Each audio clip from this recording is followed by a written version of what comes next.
আসসালামু আলাইকুম। আপনারা সবাই কেমন আছেন? আমি তো আলহামদুলিল্লাহ আপনাদের দয়ায় অনেক ভালো আছি। আজকে একটি রেসিপি নিয়ে চলে আসলাম।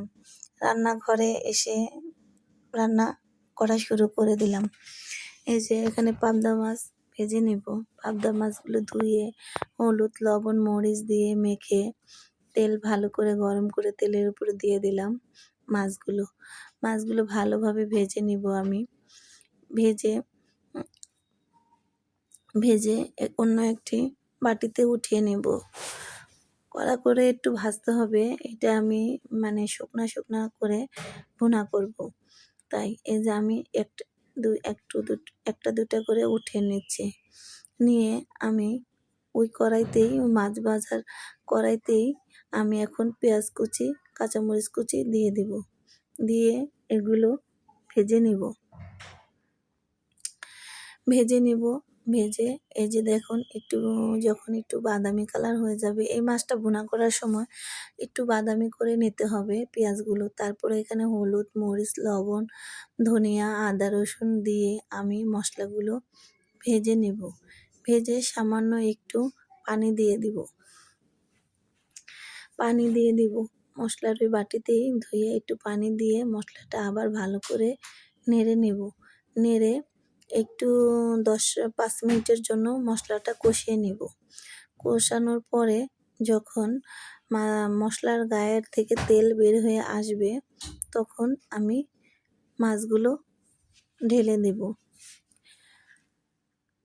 এই যে দেখুন, যখন মশলা থেকে যখন তেলটা উপরে চলে এসেছে, আমি মাছগুলো দিয়ে আবার মাছগুলো একটু কষিয়ে নিব। আমার ক্যামেরাটা একটু লড়াচড়া করতেছে, এর জন্য আমি দুঃখিত। আমার বাচ্চা এসে স্ট্যান্ডটা নড়িয়ে ফেলেছে, তার জন্য নড়াচড়া করছে। এই যে আমি মাছটা ভালো মতো কষিয়ে পরিমাণ মতো হালকা ঝোল দিব। দিয়ে এই 5-10 মিনিটের জন্য রেখে দিব। আমরা পাবদা মাছ ভেজেই খাই, আবার কষানোও খাই, কাঁচাটাও খাই, দুটাই ভালো লাগে খেতে। আমার ছেলের তো পাবদা মাছ খুব পছন্দ, তার জন্য আজকে পাবদা মাছ রান্না করতেছি।